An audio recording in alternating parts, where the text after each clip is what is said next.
Assalamualaikum warahmatullahi wabarakatuh. Halo teman-teman semua. Apa kabar? Semoga sehat selalu ya teman-teman ya. Oke, kita akan bahas lanjutan dari serial Neurological Level.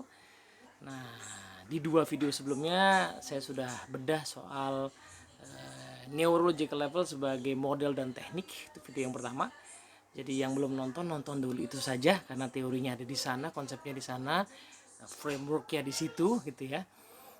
Nah, video yang kedua, neurological level model ini ternyata bisa digunakan sebagai sebuah teknik. Nama tekniknya neurological level alignment, itu di video yang kedua. Tonton dulu aja kalau belum nonton ya. Nah, karena kita akan masuk ke bahasan yang berikutnya, yaitu neurological level sebagai sebuah alat untuk membantu kita merumuskan misi dan visi. Nah, gimana ceritanya tuh? Nah, jadi gini ceritanya. Kalau di kelas Essential Life Course yang diadakan oleh Indonesian NLP Society, itu kami mendiskusikan bahwa NLP itu memang selayaknya didesain pembelajarannya untuk digunakan sehari-hari. Nah, yang mana dulu itu sesuatu yang mungkin agak jarang dibahas karena biasanya orang belajar NLP untuk menterapi orang, melakukan coaching pada orang, treatment lah pada orang. Padahal sebenarnya jauh lebih banyak orang pengen belajar NLP untuk dirinya sendiri. Ya, kenapa tidak kita kemudian racik sebuah framework sehingga teknik model NLP itu bisa dipakai buat dipraktekkan sehari-hari. Nah, dari situ muncul nih bahwa urusan orang sehari-hari itu umumnya berkumpul di dua hal. Yang pertama adalah bagaimana mengelola, memimpin dirinya dengan baik. Yang kedua, bagaimana memimpin relasinya dengan baik. Ini sebenarnya kami mendasari framework ini dari konsep yang diusung oleh Daniel Goleman, Richard Boyatzis di buku Primal Leadership ya, yang saya bahas di buku Memimpin dengan NLP ya. Nah, sehingga kemudian kita racik lah. Jadi modul pertama itu soal personal excellence, modul kedua soal relationship excellence. Nah, personal excellence itu definisinya kayak apa? Orang yang excellent itu yang seperti apa? Nah, kami mencoba mendefinisikan bahwa orang yang excellent itu pertama adalah dia mampu mengelola pikiran perasaan sendiri. Which is banyak sekali model dan teknik NLP yang bisa dipakai buat itu. Salah satunya neurological level alignment, ya kan? Jadi intinya adalah kita punya tools untuk mengatasi kebaperan kita gitu ya. Nah, tapi tujuannya nggak baper apa? Tujuannya bisa mengelola perasaan pikiran apa? Tujuannya supaya bisa menjalankan tindakan yang memang betul-betul ingin kita lakukan untuk mencapai sebuah tujuan. Nah, maka di personal excellence salah satu materinya juga adalah tentang mendesain goal, tujuan yang toolsnya nanti pakai namanya well formed outcome. Nah, cuman tujuan itu sebenarnya kan ada dua macam tuh ya, ada tujuan yang gede, ada yang kecil gitu ya. Nah, tujuan yang besar itu biasanya yang kita sebut sebagai visi misi gitu kan. Nah, ciri-cirinya adalah dia besar, jauh, abstrak, tapi menginspirasi. Ya, itu kekuatannya. Sebaliknya, tujuan yang kecil, yang spesifik itu kita sebut sebagai target, goal, target gitu ya. Nah, dia spesifik, tetapi biasanya kurang menginspirasi gitu ya untuk dalam jangka panjang. Nah, manusia butuh yang mana? Butuh dua-duanya gitu ya. Karena hidup kita panjang, maka should be kita memikirkan yang jangka paling panjang dulu. Jadi di ujung usia kita tuh kita mau apa? Gitu. Nah, kemudian itu diwujudkan dalam goal-goal kecil yang lebih spesifik supaya actionable. Hanya punya visi misi, tidak punya goal yang spesifik, nggak akan kejadian ya, impian angan-angan saja. Tapi punya goal tidak ada visi misi, kadang-kadang kita capek juga, ini ngejar apa sebenarnya, apa maknanya ya kan. Punya goal spesifik, pengen punya mobil, setelah dikejar dapat tuh mobilnya, let's say apa, Yaris gitu. Padahal dalam jangka panjang kita pengen punya keluarga yang anaknya 8 misalnya gitu kan. Ya nggak cukup dong Yaris ya kan. Nah, gitulah kira-kira. Jadi tujuan jangka panjang dan jangka pendek itu sama-sama pentingnya. Tapi pertanyaannya yang mana yang duluan? Pendek dulu apa panjang dulu? Ya, logika yang lebih masuk akal adalah yang panjang dulu dong. Kita pengen hidup kayak apa. Nah ini sebenarnya secara prinsip kita belajar juga dari Pak Stephen Covey ya. Jadi saya sangat berutang budi pada banyak referensi yang saya dengan senang hati akan menyebutkan itu, karena NLP sendiri memang belum bisa menjawab banyak hal. NLP memang sangat operasional. Kita perlu konsep yang lebih besaran untuk bisa membuat teknik-teknik dalam NLP itu works gitu ya. Oke. Nah, sekarang kita mau menggunakan neurological level untuk goal yang besar. Gimana caranya? Nah, ada dua istilah yang tadi sempat saya sebutkan, ada namanya misi, ada yang namanya visi. Nah, ini sebenarnya sempat jadi pertanyaan ya di grup kita. Sebenarnya misi visi bedanya apa sih? Nah, gitu. Jadi kita mau definisikan dulu. Yang jelas ini bukan dari NLP ya, dari mana-mana gitu ya. Baru kemudian nanti make sense kenapa NLP kena di situ. Jadi gini, mission itu biasanya kalau kita lihat istilah yang mudah adalah tentara itu punya misi. Ya kan, misi itu apa? Misalnya misi penyergapan penjahat, pemberontak di mana gitu kan. Nah, itulah misi mereka. Bisa dibilang sebagai goal juga nggak? Bisa ya kan. Tapi goal atau target itu kan istilah yang juga bisa jadi sangat umum ya. Nah, misi itu biasanya kesannya adalah sesuatu yang diemban, sesuatu yang menjadi tugas untuk dituntaskan, untuk dijalankan. Itu misinya. Nah, sementara visi itu asal katanya dari vision, ya, pandangan mata, yang memang mengesankan sesuatu yang bisa dipandang ya. I have a vision gitu kan. Jadi kalau ada orang yang punya kemampuan membaca masa depan itu suka bilang I have a vision, itu berarti kan sebuah bayangan ya, bayangan yang dalam konteks penggunaan kata visi yang seperti yang kita maksudkan, dia sesuatu yang panjang, yang besar gitu ya, bukan yang jelas dia nggak terjadi sekarang, dia masih terjadi nanti, sudah dibayangkan akan terjadi. Loh, tapi kan kita punya target juga begitu. Kita bikin target kan juga bayangin targetnya berapa. Iya betul. Jadi makanya kita mesti batasi. Jadi dalam pandangan kami yang kami pilih akhirnya definisinya begini. Visi itu adalah goal, tetapi jangka yang sangat panjang. Ya, definisi panjang itu kalau untuk personal, kehidupan pribadi, should be kita mikirnya sampai akhir hayat kita. Jadi kita bayangin seandainya usia kita sudah di ujung, apa yang ingin kita sudah lakukan sepanjang hidup. Itu yang disebut sebagai visi. Gitu kan? Nah, tapi menariknya kan bisa apa saja. Bener kan? Saya bisa punya visi tiba-tiba misalnya boleh nggak saya punya visi? Kan belum kejadian, jadi boleh-boleh dibayangin dong. Boleh nggak saya punya visi jadi penyanyi dangdut gitu misalnya?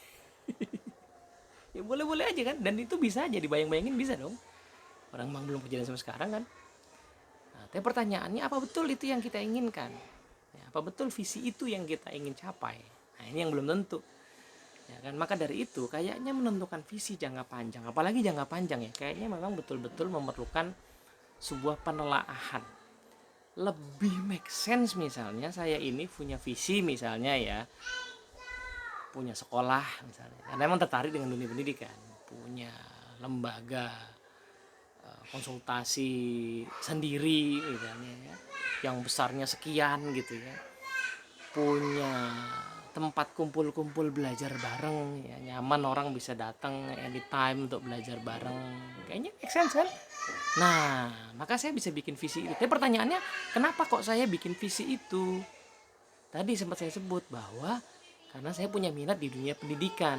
Oh, berarti sebelum kita merumuskan visi yang ujung tadi, sepertinya kita perlu mengenali minat-minat kita, mungkin juga bakat-bakat kita ya, hal-hal yang membuat kita bergairah, mungkin juga begitu.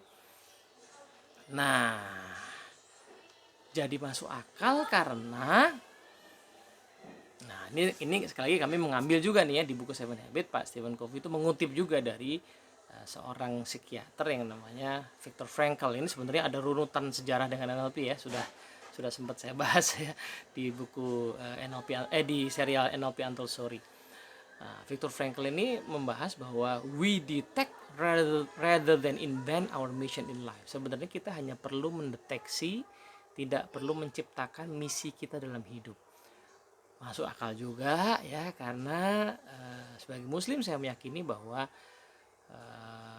umat manusia ini diturunkan ke bumi memang untuk sebuah misi yang memakmurkan bumi. Nah, kenapa ada banyak manusia? Karena ada banyak tugas di bumi ini. Jadi pastinya tiap orang itu lahir udah ada tugasnya. Menariknya tugas itu tidak pernah diberikan pada kita secara eksplisit sejak kita lahir. Nggak pernah ada malaikat yang datang bawain sertifikat, Teddy ini nanti bakal jadi apa. Nggak ada, ya kan? Maka manusia dengan akal yang diberikan, dengan jiwa yang dimiliki, dengan rasa yang dimiliki, diajak untuk mendayagunakan diri, melihat dia punya kesempatan berpeluang apa saja. Tapi yang pasti kayaknya sih memang dalam dirinya sudah ada potensi-potensi untuk tugas-tugas tertentu. Kalau saya katakan tugas tertentu tidak hanya satu ya, bisa jadi banyak. Dan kenyataannya make sense juga. Nah, dalam Seven Habits Pak Stephen Covey bilang, kenyataannya dalam hidup kita itu ada banyak peran. Ya. Jelas saya itu tidak hanya berperan sebagai seorang fasilitator, misalnya konsultan, enggak. Saya punya keluarga kok. Saya punya kakak adik, saya punya saudara, saya punya teman, saya punya komunitas. Itu kan peran-peran yang saya minati semua gitu ya. Ada yang sebagiannya memang given karena itu ya, saya lahir di situ ya sebagai keluarga, tapi ada juga yang saya pilih ya, pertemanan, persahabatan, komunitas ya, tapi semuanya itu saya minati. Jadi kayaknya sih memang ada tuh tiap orang tugas-tugasnya. Saya tidak, di dunia ini ada orang-orang yang perlu bertugas ngurusin misalnya ya, ngebor minyak tuh di lautan. Tapi kayaknya itu bukan saya. Tugas siapa dong? Ya tugas teman-teman yang somehow meminati itu dan kemudian menjalani hidupnya, belajar ilmu itu, kemudian bersedia tinggal di situ dan mengurusi hal itu gitu. Sebaliknya mereka mungkin nggak minat ngurusin dunia pendidikan. Ya, gitu ya. Jadi itulah sebabnya misi kayaknya perlu dideteksi memang. Ya, dideteksi dulu, dari misi kita kemudian bisa bikin visi. Misalnya saya minat dunia pendidikan, misinya. Bisa jadi apa visinya? Wah, kemungkinannya masih banyak. Bisa bikin sekolah, bikin kampus, bikin tempat les, even bikinkan akademi yang lewat online. Kemungkinannya kan banyak. Jadi sudah tahu misi pun kita tetap perlu meng-create visi gitu loh. Tapi at least visi yang di-create sudah terpetakan kira-kira possibility-nya apa saja. Nah, gitu. Nah, pertanyaannya sekarang, gimana caranya menelusuri misi? Tentu metodenya banyak, tapi menariknya adalah nyambung dengan bahasan kita soal neurological level kemarin, bahwa kaidah dalam neurological level adalah kayaknya sih kalau sebuah perilaku dijalankan, maka kemungkinan seluruh levelnya itu selaras. Berarti kalau ada perilaku yang tidak dijalankan, kemungkinan ada yang tidak selaras. Itu logikanya ya. Berarti jangan-jangan kalau kita menengok pada perilaku tempat kita, perilaku yang sering kita lakukan, kebiasaan yang kita punya, kita menengok kepada lingkungan tempat kita sering berada, kita menengok pada kemampuan-kemampuan yang at least sampai sekarang kita punya, jangan-jangan ditelusuri sampai ke atas akan ketemu tuh. Kan di spiritualitas apa pertanyaannya? Apa sih niat tertinggi gitu kan? Apa niat tertinggi? Apa misinya? Apa tujuan saya berada di situasi ini gitu kan? Jangan-jangan bisa ketemu tuh. Nah, gitu. Maka dari itu penggunaan neurological level alignment dalam menelusuri misi adalah dengan, nah mari kita masuk ya ke how to-nya. Di level lingkungan, silahkan kita ingat-ingat, kita petakan, ditulis perlu ya, ditulis. Saya itu sering berada di lingkungan mana saja. Menariknya kalau ditelusuri pertanyaan ini, biasanya nggak banyak loh.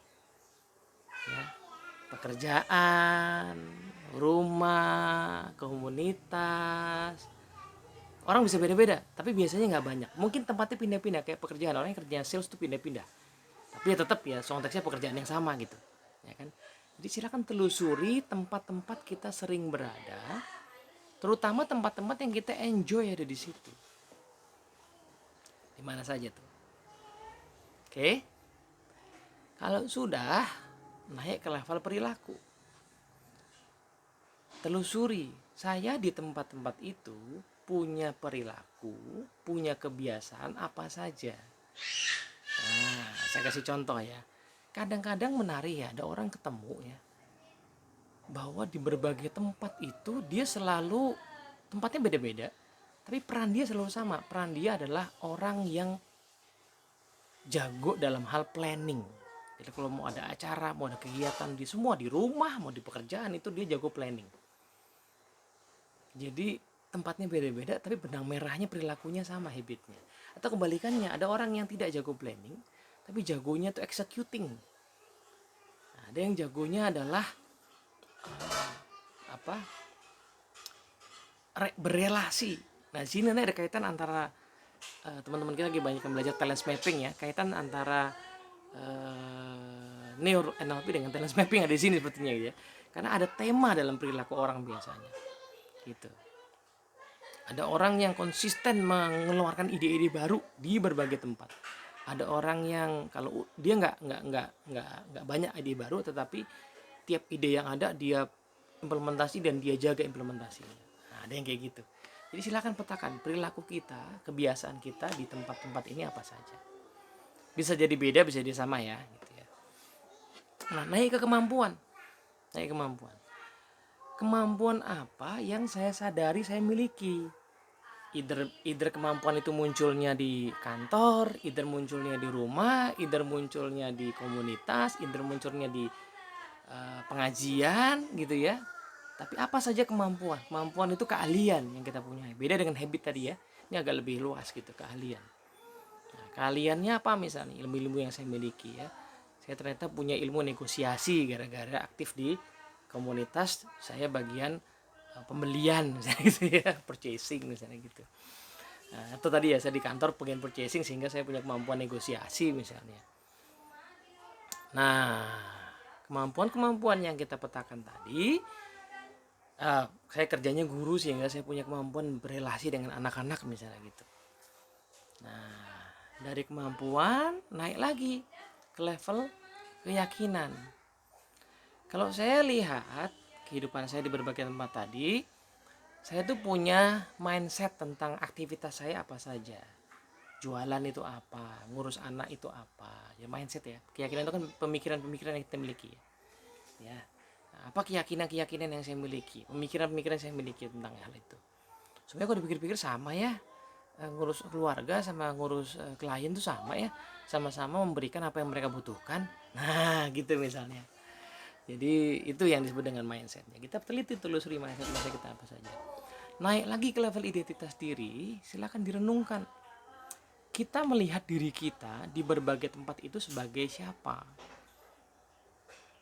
Bahkan nanti bisa dirangkum ya. Kalau kita melihat kehidupan kita di berbagai tempat tadi, kalau dirangkum, saya Teddy ini orang yang seperti apa? Ya kan, Teddy itu konsisten, apa Teddy itu senang berteman, apa Teddy itu orangnya nggak enakan.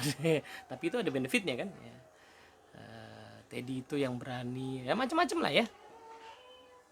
Tanya kepada diri saya, ini siapa identitas diri saya yang saya so far kenali. Nah, kemudian menyadari semua itu di level yang paling tinggi spiritualitas, tanyakan, kalau begitu kok saya berada di tempat-tempat ini, kok saya punya habit seperti ini, kok saya ditakdirkan punya kemampuan-kemampuan begini sejauh ini, paling tidak kok saya melihat punya pemikiran-pemikiran begini, kira-kira apa ya misi saya di dunia ini? Bertanyalah kepada Tuhan di titik ini. Apa kira-kira sebenarnya misi ini? Kok saya dilahirkan di keluarga ini? Kok saya ditakdirkan ada di pekerjaan ini, di organisasi ini? Apa kira-kira misi saya? Nah, perundungan ini perlu sangat mendalam. Nanti akan ada sebuah semacam sinyal jawaban lah. Kadang-kadang jelas, kadang-kadang belum terlalu jelas. Nah, itulah kemungkinan nanti yang kalau kita artikulasikan dalam bentuk tulisan atau kalimat atau simbol ya, bentuknya bisa apapun, maka kita akan ketemu kemungkinan misi yang sudah kita sadari sekarang. Bisa berkembang nggak? Bisa, sangat mungkin bisa ya. Tapi paling tidak kita sekarang mengenali, ya kan. Misalnya ada orang yang menyadari bahwa ya memang misi saya kalau dipikir-pikir ya adalah pendidik sih. Jadi kalau di kantor tuh saya sering dapat anak-anak baru yang harus saya ajarin tuh pasti dikasih ke saya gitu. Atau bagian saya itu memang bagian tempat anak baru masuk, biasanya masuk lewat situ dulu. Jadi harus saya ajarin, nanti habis itu saya harus rela membiarkan mereka pindah ke tempat lain atau dipromosi atau dirotasi, dimutasi. Iya ya, ternyata tugasnya mendidik. Ada yang begitu, ya kan. Nah, saya sendiri merasa salah satu tugas saya di dunia ini sepertinya adalah menyederhanakan hal yang rumit. Jadi saya merasa bahwa di dunia ini ada banyak ilmu yang sangat berharga, sains terutama ya, sains. Tapi sains itu kadang-kadang tidak selalu mudah diakses, dalam arti secara sumbernya maupun secara pemahaman, tidak selalu mudah diakses atau dipahami oleh banyak orang yang membutuhkannya gitu. Sepertinya dalam bidang-bidang tertentu, at least ya, dalam bidang-bidang seperti ya psikologi, leadership, organisasi gitu ya. Nah, itu sepertinya kok tugas saya itu menyederhanakan yang rumit supaya bisa dipakai oleh lebih banyak orang gitu ya. Saya rasanya saya bukan inventor misalnya. Nah, setelah menyadari itu saya tidak jadi merasa perlu berkecil hati bahwa saya tidak kreatif misalnya. Saya kurang kreatif, saya tidak menemukan banyak hal baru gitu ya. Tetapi mungkin jangan-jangan tugas saya seperti itu ya, menjadi jembatan pemahaman ya, jembatan pengetahuan. Karena memang ya jembatan itu perlu ya. Dua daerah yang terpisah begitu ada jembatannya, perekonomian kehidupan bisa jauh lebih hidup gitu kan. Nah, jadi jembatan itu sangat diperlukan. Tanpa jembatan tidak bisa ya. Kalau dalam konteks sekarang jembatan tuh kayak sinyal juga gitu. Kalau nggak ada sinyal ya nggak ada orang bisa nonton YouTube misalnya gitu kan. Nah, gitu kira-kira. Nah, itulah praktek neurological level digunakan sebagai alat untuk menelusuri misi kita. Nah, sama dengan segala tools yang lain, dia tidak cukup digunakan sekali. Kadang-kadang nemu jawabannya juga tidak langsung. Ya, perenungannya perlu agak panjang. It's okay, ya, nikmati saja. Karena proses mengenali misi adalah proses sepanjang hayat sebenarnya. Ini bukan sekali ketemu kemudian selesai gitu, enggak. Ya, di tengah-tengah jalan kita bisa kemudian seperti saya perlu merenungkan lagi, ini kayaknya udah ada yang beda, ada yang geser misalnya gitu ya. Saya mengikuti situasi, tiba-tiba saya kok bergeser kemana, saya perlu merenungkan lagi nih jalan yang saya pilih apa yang tidak, apa saya perlu balik, apa sebenarnya di tempat ini saya bisa ketemu hal baru. Gunakan saja secara konsisten gitu ya. Nah begitu, nanti setelah ketemu misinya, nah silahkan coba dirumuskan visinya. Visinya. Nah, nanti ada teknik ya, namanya timeline. Nah, tapi singkatnya adalah kita berpetualang menggunakan imajinasi kita ke ujung usia kita. Kita nggak pernah tahu ujung usia kapan, tapi imajinasikan saja di ujung usia kita itu. Kemudian kita menengok kepada kehidupan kita dengan bermodalkan tadi ya minat, bakat, keinginan, potensi yang kita punyai, tugas yang kita emban. Kita berharap itu nanti jadi seperti apa ya. Kegemaran saya di dunia pendidikan tuh nanti jadi apa ya kan, karena bikin sekolah sama bikin kampus tuh beda, effortnya bisa sama-sama gedenya. Mungkin nggak cukup dalam waktu hidup kita punya dua-duanya kan. Kita mungkin harus milih salah satu misalnya yang lebih kita minati yang mana. Meskipun ya kalau Allah berkehendak bisa saja terjadi ya. Kalau kita punya minat sebagai orang yang menghadirkan kegembiraan dalam keluarga, maka itu nanti akan jadi seperti apa gitu ya. Nah, saya kok suka meminjam ya framework yang juga dikutip sebenarnya oleh Pak Stephen Covey di Seven Habits sebagai whole person paradigm, bahwa punya visi, karena manusia itu punya 4 dimensi dalam dirinya, punya pikiran, punya kebutuhan, punya dimensi intelektual, spiritual, juga punya dimensi sosial, emosional, punya dimensi fisik, maka kayaknya kok kita perlu mempertimbangkan visi kita juga begitu. Ya, visi kita itu perlu dipertimbangkan. Secara intelektual kita pengen meninggalkan pemikiran apa, ya, sesuai dengan bidang yang kita geluti. Secara spiritual kita pengen memiliki portofolio ibadah yang seperti apa di ujung usia. Ya, sebagaimana saya juga meyakini ya bahwa ya at least dalam Islam itu kan pilihan ibadah banyak ya. Dan sebagian ibadah itu mungkin lebih realistis bagi kondisi orang daripada yang lain. Contoh, sholat duha 8 rakaat itu keutamaannya bagus kan. Tapi kayaknya orang-orang yang kerjanya itu ada jam kerja yang patok gitu ya, pagi sampai siang, kayaknya sih nggak mungkin tuh ke 8 rakaat. Paling dia cuma minta izin 2 rakaat, habis itu balik kerja lagi kan gitu. Nah, jadi nggak realistis buat dia. Tapi tentunya dia punya pilihan yang lain, ke ibadah yang lain kan, keutamaan ibadah yang lain. Sholat tahajud itu luar biasa ya.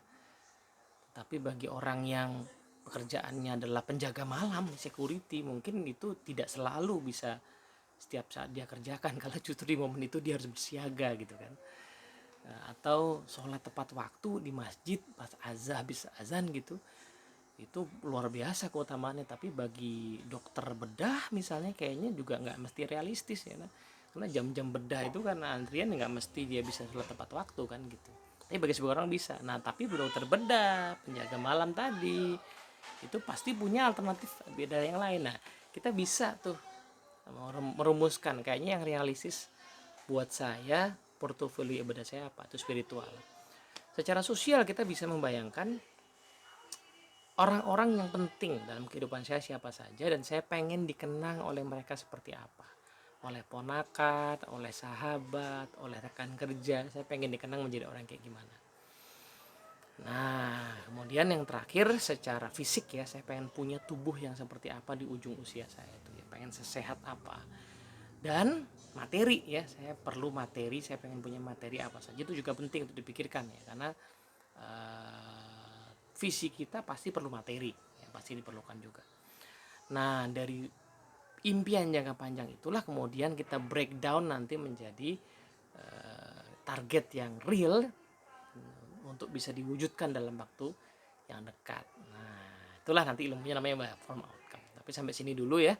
Jadi sebenarnya neurological level di tahapan ini bisa membantu kita untuk bisa menemukan ya, at least ya, menemukan sinyal-sinyal misi tugas kita di dunia ini apa. Moga-moga manfaat. Assalamualaikum warahmatullahi wabarakatuh.